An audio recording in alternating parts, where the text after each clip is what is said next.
Hi everyone. In this video, I'll walk you through the updated look and navigation changes to the Setting tab. Previously, the Setting page displayed options in a single flat list where users could modify items such as asset types, brand, contractors, and other system information all from one long menu.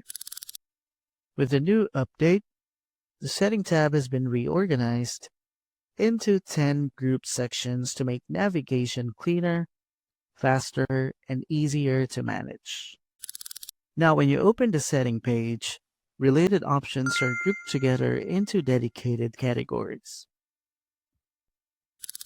This updated structure makes it much easier to find settings without scrolling through a long list of unrelated options. Overall, the new setting interface improves organization, simplifies navigation, and provides a more user-friendly experience when managing system configurations.